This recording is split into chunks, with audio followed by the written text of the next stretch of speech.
বিসমিল্লাহির রহমানির রাহিম। আসসালামু আলাইকুম প্রিয় দর্শক শ্রোতাবৃন্দ। আজকের আলোচনা শুরু করব একটি প্রশ্ন দিয়ে। একটি রাষ্ট্র কখন সত্যিকার অর্থে তার মানুষের কথা ভাবে? যখন বাজেটে উন্নয়নের সংখ্যা বড় হয়, নাকি যখন সেই উন্নয়নের পেছনে থাকা মানুষগুলোর জীবনের কথাও ভাবা হয়? একটি ঘোষণা যার সঙ্গে জড়িয়ে আছে প্রায় ২২ লাখ সরকারি কর্মকর্তা কর্মচারী, ৯ লাখ পেনশনভোগী আর তাদের পরিবার মিলিয়ে ১ কোটিরও বেশি মানুষের জীবনযাত্রার হিসাব। কিন্তু আমরা আজকের এই মহাপর্যালোচনায় শুধু হিসাবের কথা বলবো না, আমরা কথা বলবো সেই মানুষগুলোর কথা যাদের জন্য এই হিসাব। আমরা কথা বলবো এই পে স্কেলের পেছনের অর্থনীতি, সমাজতত্ত্ব, ইতিহাস, মনস্তত্ত্ব, আন্তর্জাতিক তুলনা এবং ভবিষ্যতের ঝুঁকি ও সম্ভাবনা নিয়ে। আজকের এই পর্যালোচনায় থাকছে ৩৮টি পর্ব। এটি দীর্ঘ হবে, গভীর হবে, কিছুটা কঠিনও হবে। কিন্তু যারা সত্যিকার বোঝার চেষ্টায় আছেন তাদের জন্য প্রতিটি মুহূর্ত মূল্যবান। চলুন শুরু করা যাক। প্রথম পর্ব, আজকের পূর্ণ সংবাদচিত্র। অর্থ মন্ত্রণালয়ের অর্থ বিভাগ নিশ্চিত করেছে যে নবম জাতীয় পে স্কেলের গেজেট প্রকাশের প্রস্তুতি চূড়ান্ত। ২০২৬ থেকে ২৭ অর্থবছরের প্রথম দিন থেকেই নতুন বেতন কাঠামো কার্যকর গণ্য হবে। মূল সিদ্ধান্তের সারসংক্ষেপ এভাবে বলা যায়: ১ জুলাই থেকে সুপারিশকৃত মূল বেতনের ৫০% প্রযোজ্য হবে। গেজেট প্রকাশে দেরি হলেও বকেয়া পরিশোধ করা হবে। ২০২৬ থেকে ২৭ অর্থবছরের বাজেটে ৩৫,০০০ কোটি টাকার বিশেষ থোক বরাদ্দ চূড়ান্ত। এটি ইতিহাসের সর্বোচ্চ প্রাথমিক বরাদ্দ। বাস্তবায়ন হবে ৩ ধাপে। প্রথম ধাপে জুলাই ২০২৬ থেকে ৫০% মূল বেতন।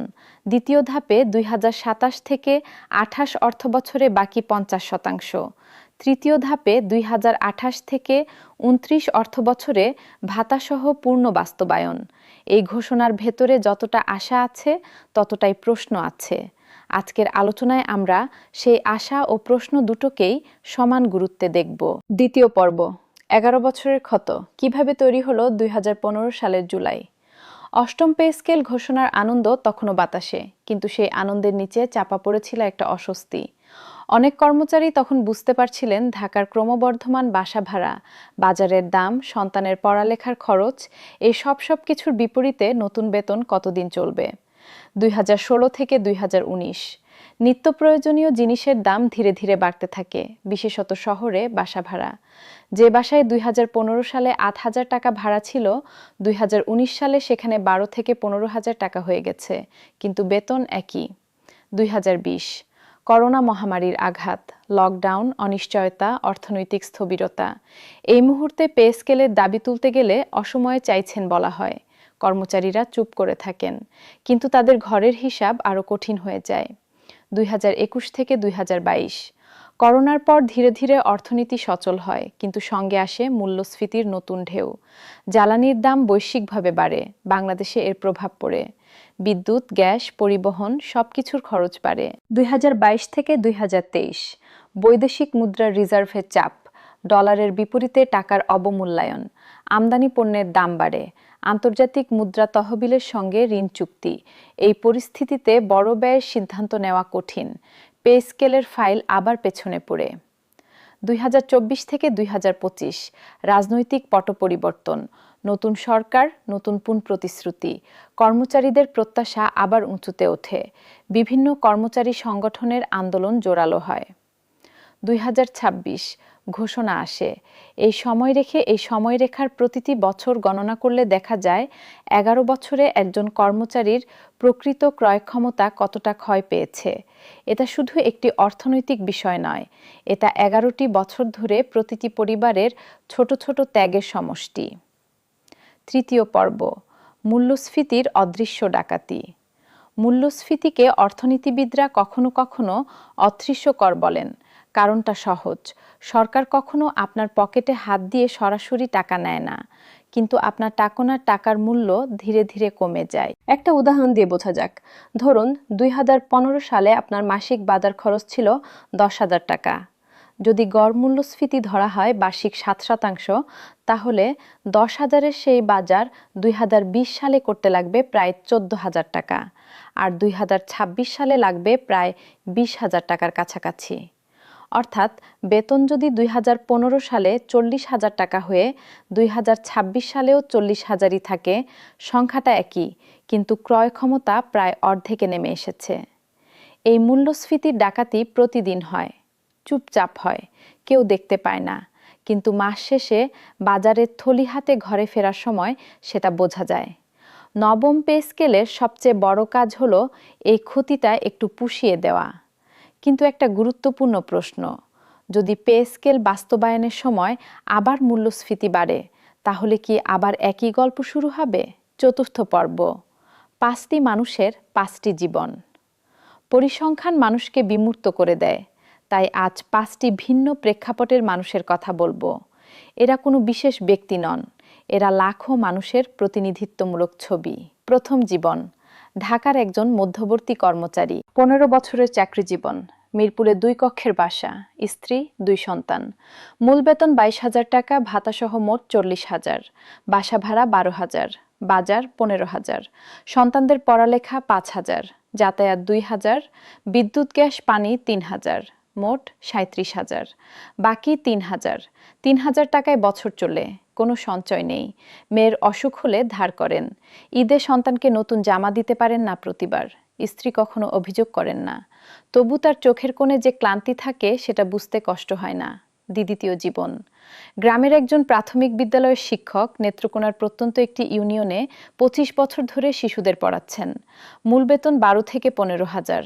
গ্রামে থাকায় ভাড়া নেই, নিজের বাড়ি আছে, কিন্তু ছেলে ময়মনসিংহে পড়তে গেছে, প্রতি মাসে 5-6 হাজার পাঠাতে হয়। মেয়ের বিয়ের চিন্তা মাথায়, যৌতুক ছাড়া বিয়ে দিতে চান, কিন্তু বাস্তব কঠিন। চিকিৎসার জন্য জেলা শহরে গেলে একদিনেই 7-8 হাজার যায়। এই মানুষটি স্বপ্ন দেখেন তার ছেলে বড় হবে, কিন্তু সেই স্বপ্নের পথে প্রতি মাসে একটা যুদ্ধ করতে হয়। তৃতীয় জীবন, সীমান্তের একজন বিজিবি জওয়ান, সিলেটের একটি পাহাড়ি সীমান্তে পোস্টিং, পরিবার থাকে রাজশাহীতে, মাসে একবার যেতে পারেন, কখনো 2 মাসেও নয়। ঝুঁকির কাজ, কঠিন পরিবেশ, কিন্তু বেতন সামরিক শ্রেণীর নিম্ন স্তরে আটকে। স্ত্রী একা সন্তান মানুষ করছেন, স্বামীর মাসিক টাকা পাঠানো সংসারের ভরসা, সেই টাকায় মাস চলে কিন্তু সঞ্চয় হয় না। চতুর্থ জীবন, একজন নার্স, সরকারি হাসপাতালে রাত জেগে রোগীর সেবা, করোনার সময় পিপিই পরে কাজ, পরিবারের সঙ্গে দেখা না করে মাসের পর মাস। তার কাজের মূল্য তখন সবাই বুঝেছিল, কিন্তু বেতন বাড়েনি। বেসরকারি হাসপাতালে তার মতোই দক্ষ একজন নার্স দ্বিগুণ বেতন পান। প্রতিদিন মনে এই প্রশ্নটা আসে, সরকারি চাকরিতে কি থাকবো? পঞ্চম জীবন, অবসরের দোরগোড়ায়, একজন সিনিয়র কর্মকর্তা, বয়স 57, আর 3 বছরে অবসর। 30 বছর রাষ্ট্রের সেবা দিয়েছেন, সততার সঙ্গে, আপোষহীনভাবে। এখন একটাই চিন্তা, অবসরের পর কি পেনশনে চলবে? 3 ধাপে বাস্তবায়ন, মানে তৃতীয় ধাপ আসার আগেই তিনি অবসরে যাবেন, পূর্ণ সুবিধা পাবেন না। এই 5টি জীবন একটি বড় সত্য বলছে, পে স্কেলের আলোচনা একটি মাত্র মডেল দিয়ে সব বলা যায় না। প্রতিটি মানুষের বাস্তবতা আলাদা। পঞ্চম পর্ব, বেতন কাঠামোর শরীরবিদ্যা। বাংলাদেশের সরকারি বেতন কাঠামো বোঝার জন্য তার গঠনটা জানা দরকার। মোট 20টি গ্রেড। গ্রেড 20 সবচেয়ে নিচে, পিয়ন, গার্ড, নিম্ন স্তরের সহায়ক পদ। গ্রেড 1 সবচেয়ে উপরে, সচিব পর্যায়ের কর্মকর্তা। প্রতিটি গ্রেডের মধ্যে আছে একাধিক ইনক্রিমেন্ট ধাপ। প্রতি বছর একটি ধাপ উপরে যাওয়া যায় বার্ষিক ইনক্রিমেন্টের মাধ্যমে। গ্রেড পরিবর্তন হয় পদোন্নতির মাধ্যমে। নবম পে স্কেলের সুপারিশ অনুযায়ী গ্রেড 20 বর্তমান 8,250 টাকা থেকে প্রস্তাবিত 20,000 টাকা, বৃদ্ধির হার 142%। গ্রেড 15 বর্তমান থেকে প্রস্তাবিত বৃদ্ধি প্রায় 125 থেকে 130% কাছাকাছি। গ্রেড 10 বর্তমান থেকে প্রস্তাবিত বৃদ্ধি প্রায় 110 থেকে 120%। গ্রেড 1 বর্তমান 78,000 টাকা থেকে প্রস্তাবিত 1,60,000 টাকা, বৃদ্ধির হার 105%। নিচের দিকে শতাংশে বেশি বৃদ্ধি, উপরের দিকে কম, এটা আনুপাতিক সমতার নীতি অনুসরণ করছে, কিন্তু পরম সংখ্যায় উপরের স্তরের পরিবর্তন অনেক বেশি। এই দুটো দিক একসঙ্গে দেখলে ছবিটা সম্পূর্ণ হয়। ষষ্ঠ পর্ব, মূল বেতন বনাম মোট বেতন। একটি জরুরি পার্থক্য অনেক আলোচনায়, বেতন বৃদ্ধি বলতে মূল বেতনের কথাই বলা হয়, কিন্তু একজন সরকারি কর্মচারীর মোট প্রাপ্তি শুধু মূল বেতন নয়। মূল বেতনের সঙ্গে যোগ হয় বাড়ি ভাড়া ভাতা, চিকিৎসা ভাতা, যাতায়াত ভাতা, উৎসব ভাতা, শিক্ষা সহায়তা ভাতা সহ আরও অনেক ভাতা। নতুন পে স্কেলে শুধু মূল বেতন বাড়ানো হচ্ছে প্রথম ধাপে, ভাতাগুলো পূর্ণ সংশোধন হবে তৃতীয় ধাপে, অর্থাৎ 2028 থেকে 29 সালে। এই বিষয়টা গুরুত্বপূর্ণ কারণ বাড়ি ভাড়া ভাতা অনেক কর্মচারীর প্রকৃত বাসা ভাড়ার তুলনায় অনেক কম। মূল বেতন বাড়লেও যদি ভাতাগুলো না বাড়ে তাহলে মোট প্রাপ্তির পরিবর্তন আশানুরূপ নাও হতে পারে। তাই কর্মচারীদের শুধু মূল বেতন কত বাড়বে দিয়ে আনন্দিত না হয়ে মোট প্রাপ্তির হিসাবটাও দেখা দরকার। সপ্তম পর্ব, পে ফিক্সেশনের সম্পূর্ণ গাইড। পে ফিক্সেশন এই শব্দটা অনেকেই শুনেছেন, কিন্তু প্রক্রিয়াটা সম্পর্কে অস্পষ্টতা আছে। বিস্তারিত বলা যাক। যখন নতুন পে স্কেল আসে, পুরনো কাঠামো থেকে নতুন কাঠামোতে প্রত্যেকের বেতন সমন্বয় করতে হয়। এটাই পে ফিক্সেশন। দুটি প্রধান পদ্ধতি আছে। প্রথম পদ্ধতি ইনক্রিমেন্ট পদ্ধতি। আপনার বর্তমান মূল বেতনকে একটি নির্দিষ্ট সংখ্যা দিয়ে গুণ করা হয়। ধরুন সেই গুণক 2.5, তাহলে বর্তমান বেতন 20,000 হলে নতুন বেতন দাঁড়াবে 50,000 টাকা। তবে এই গুণক গ্রেড অনুযায়ী আলাদা হতে পারে। দ্বিতীয় পদ্ধতি সরাসরি স্থাপন। নতুন গ্রেডের নির্দিষ্ট ধাপে আপনার বর্তমান চাকরির বছর ও গ্রেড অনুযায়ী সরাসরি বেতন নির্ধারণ করা হয়। সাধারণত দুই পদ্ধতিতে যে বেতন বেশি হয় সেটাই গ্রহণ করা হয়। এটাকে বলে অ্যাডভান্টেজিয়াস ফিক্সেশন। কিভাবে জানবেন আপনার বেতন কত হবে? গেজেট প্রকাশের পর আইবাস প্লাস প্লাস সিস্টেমে একটি ক্যালকুলেটর চালু হবে, যেখানে নিজের তথ্য দিয়ে হিসাব করতে পারবেন। এখনই করণীয়, সার্ভিস বুকের একটি ফটোকপি রাখুন। আপনার গ্রেড, মূল বেতন, যোগদানের তারিখ, বর্তমান ধাপ, এই তথ্যগুলো হাতের কাছে রাখুন। ব্যাংক হিসাব ও জাতীয় পরিচয়পত্রের তথ্য সিস্টেমে যুক্ত আছে কিনা নিশ্চিত করুন। অষ্টম পর্ব, 5টি বড় প্রশ্নের বিস্তারিত উত্তর সামাজিক মাধ্যমে, অফিস বারান্দায়, চায়ের দোকানে। এই মুহূর্তে সবচেয়ে বেশি যে প্রশ্নগুলো ঘুরছে সেগুলোর বিস্তারিত উত্তর দেওয়ার চেষ্টা করি। 1. গেজেট কি জুনে আসবে নাকি দেরি হবে? সরকারি প্রস্তুতি চূড়ান্ত হলেও প্রশাসনিক পথটা দীর্ঘ। অর্থ বিভাগের খসড়া, আইন মন্ত্রণালয়ের ভেটিং, মন্ত্রিসভার অনুমোদন, রাষ্ট্রপতির স্বাক্ষর, গেজেট মুদ্রণ, এই প্রতিটি ধাপে সময় লাগতে পারে। জুনে না হলেও জুলাই বা আগস্টে আসার সম্ভাবনা বেশি, কিন্তু কার্যকর তারিখ থাকবে 1 জুলাই। 2. 3 ধাপের প্রতিটি ধাপ কখন হবে? প্রথম ধাপ জুলাই 2026 থেকে, মূল বেতনের 50%। দ্বিতীয় ধাপ জুলাই 2027 থেকে, মূল বেতনের বাকি 50%। তৃতীয় ধাপ জুলাই 2028 থেকে, ভাতাসহ পূর্ণ বাস্তবায়ন। এই সময়সূচি নির্ভর করছে সরকারের রাজস্ব আদায়ের পরিস্থিতির ওপর। 3. জানুয়ারি থেকে বকেয়ার দাবি কি পূরণ হবে? কর্মচারী সংগঠনগুলো জানুয়ারি 2026 থেকে বকেয়ার দাবি করছেন। সরকারের বর্তমান অবস্থান হলো জুলাই 2026 থেকে কার্যকর, তাই জানুয়ারি থেকে জুন সময়ের বকেয়ার সম্ভাবনা এই মুহূর্তে কম। তবে গেজেট প্রকাশের পর কোনো চমক আসতেও পারে। 4. যারা শিগগিরই অবসরে যাবেন তাদের কি হবে? যারা 3 ধাপের পূর্বে অবসরে যাবেন তাদের পেনশনের ভিত্তি হবে সেই সময়ের মূল বেতন, অর্থাৎ তৃতীয় ধাপের পূর্ণ সুবিধা তারা পাবেন না পেনশনে। এটা একটা বড় সমস্যা, যার জন্য বিশেষ ব্যবস্থার দাবি উঠছে। 5. পে ফিক্সেশনে কোনো ভুল হলে কি করব? গেজেট প্রকাশের পর নির্দিষ্ট সময়ের মধ্যে আপত্তি দাখিলের সুযোগ থাকে। দপ্তরের হিসাব শাখার মাধ্যমে এটা করতে হবে, তাই নিজের হিসাব নিজে মিলিয়ে দেখুন। নবম পর্ব, টাইম স্কেল ও সিলেকশন গ্রেড, একটি পুরনো অধ্যায়ের নতুন দাবি।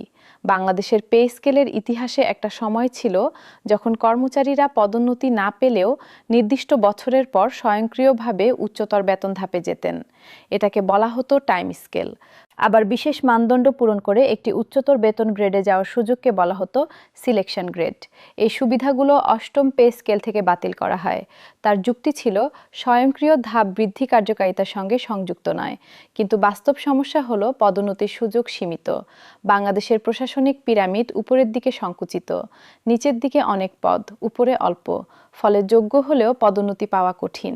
এই পরিস্থিতিতে টাইম স্কেল বাতিল মানে একজন কর্মচারী 20 বছর একই পদে থাকলেও তার আর্থিক অগ্রগতি পথ বন্ধ হয়ে যায়, শুধু ছোট ছোট বার্ষিক ইনক্রিমেন্ট। কর্মচারী সংগঠনগুলো এই সুবিধা ফিরিয়ে দেওয়ার দাবি করছেন। তারা বলছেন, পদোন্নতির পথ বন্ধ থাকলে অন্তত কিছু বছর পর একটু এগিয়ে যাওয়ার সুযোগ দিন। এই দাবিটার সামাজিক ন্যায্যতা আছে, তবে অর্থনৈতিক ব্যয়ের দিকটাও বিবেচনা করতে হবে। দশম পর্ব, মহার্ঘ ভাতার ভ্রান্তি ও পে স্কেলের সত্য। প্রিয় দর্শক, একটা ভ্রান্তি ভাঙা দরকার। অনেকে মহার্ঘ ভাতাকে পে স্কেলের বিকল্প ভাবেন। এই দুটো সম্পূর্ণ আলাদা। মহার্ঘ ভাতা হলো একটি সাময়িক প্লাস্টার, মূল্যস্ফীতির ক্ষতি সাময়িকভাবে মেটাতে দেওয়া একটি বাড়তি পেমেন্ট। এটা মূল বেতনের অংশ নয়, ভবিষ্যৎ পেনশনের ভিত্তি এটা নয়। পরবর্তী পে স্কেলে এটা স্বয়ংক্রিয়ভাবে একীভূত হয়ে যায়। পে স্কেল হলো একটি সম্পূর্ণ নতুন ভবন নির্মাণ, পুরনো কাঠামো ভেঙে নতুন ভিত্তি স্থাপন। এটা মূল বেতন নির্ধারণ করে, পেনশনের ভিত্তি তৈরি করে, ভবিষ্যৎ ইনক্রিমেন্টের শুরুর বিন্দু নির্ধারণ করে। সহজ ভাষায়, মহার্ঘ ভাতা দিয়ে আজকের খরচ মেটানো যায়, কিন্তু ভবিষ্যতের সুরক্ষা আসে পে স্কেল থেকে। কর্মচারীরা তাই মহার্ঘ ভাতায় সন্তুষ্ট নন। এটা পূর্ণ পে স্কেলের বিকল্প হতে পারে না। আজকের এই মহাপর্যালোচনা এখানেই শেষ করছি। পে স্কেল সংক্রান্ত যে কোনো গুরুত্বপূর্ণ আপডেট এলেই আমরা আবার আপনাদের সামনে হাজির হব। আমাদের চ্যানেলে সাবস্ক্রাইব করুন, বেল আইকনে ক্লিক করুন। এই ভিডিওটা আপনার পরিচিত সকল সরকারি চাকরিজীবীর সঙ্গে শেয়ার করুন, তারাও যেন তাদের প্রাপ্য তথ্যটা জানতে পারেন। ধন্যবাদ সবাইকে। আল্লাহ হাফেজ।